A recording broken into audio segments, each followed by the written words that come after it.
The reason why I asked you that is because a lot of people, specifically in this space, argue about the marriage, the divorce rate declining the higher you go up in finances.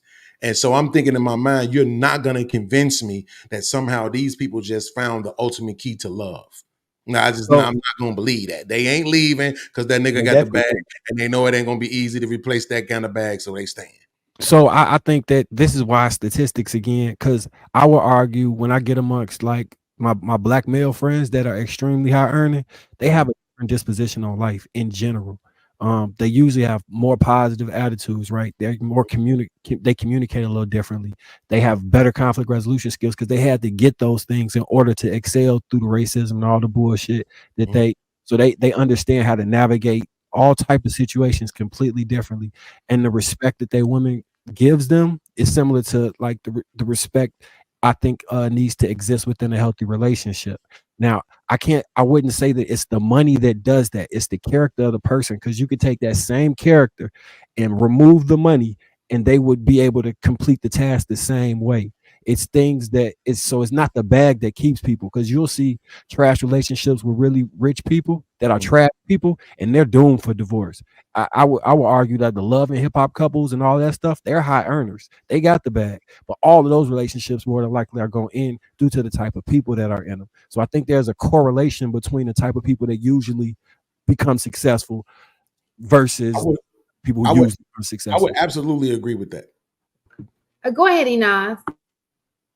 So I wanted to piggyback off of Max's point. If your initial premise podcast was true, that the longevity of a successful relationship is based on finances, then we would have seen the highest divorce rates ever during the Great Depression.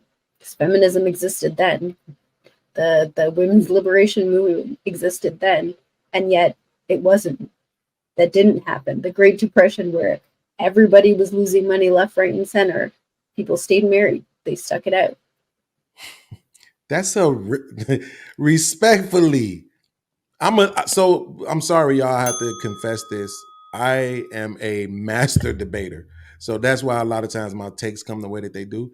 That is a horrible argument. You know why? One, you're talking about a whole different time, right? So you're talking about in the 1920s, right? So this is a different time period than what we're looking at today. The modesty alone of women was what.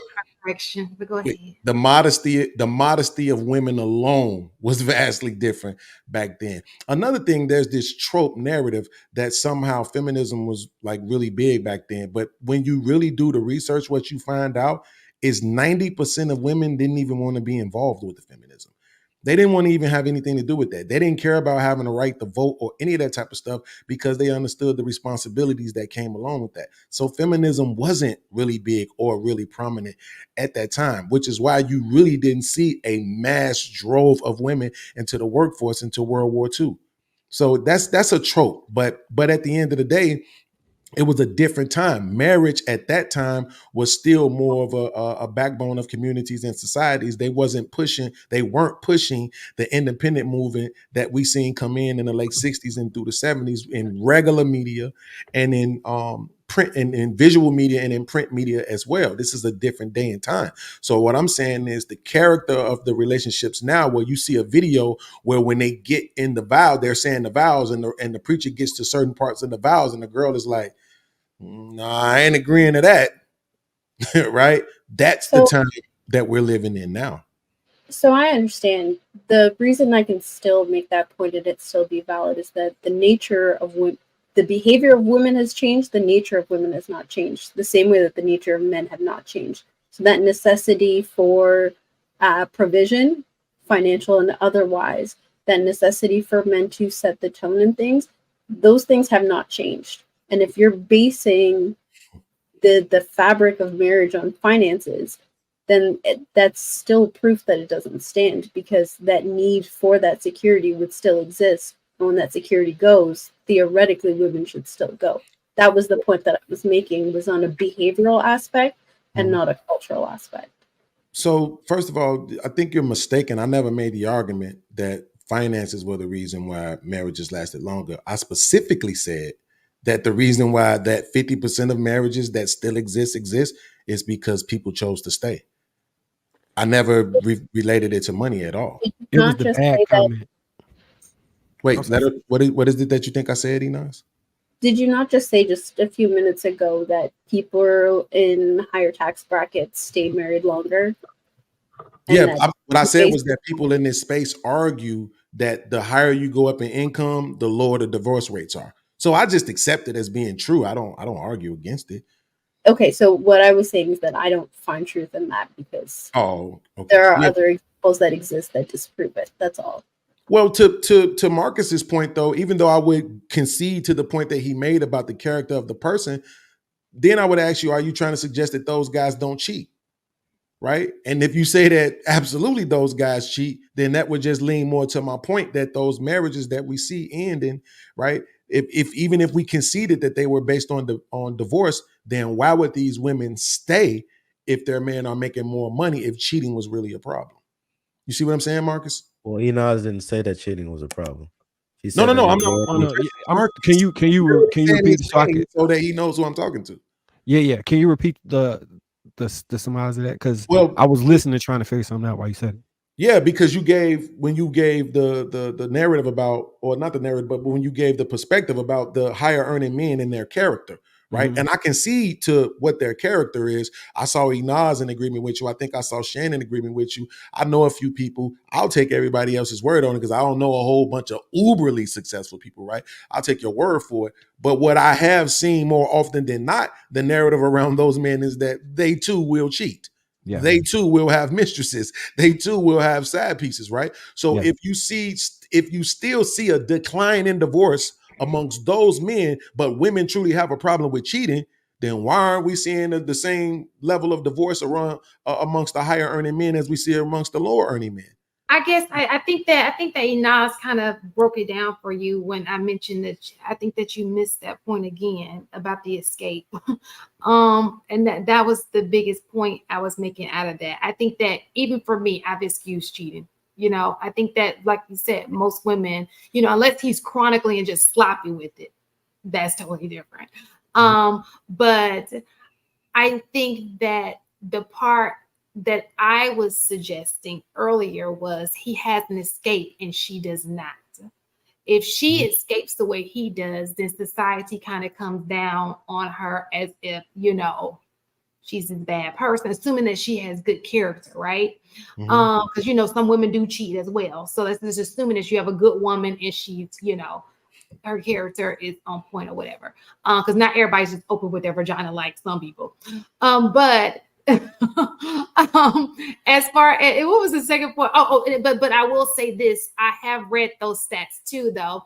Modern day people who are of similar, like higher up, not millionaires, but we're talking about like maybe in the upper 70, 80, they do tend to stay together. I read that as well.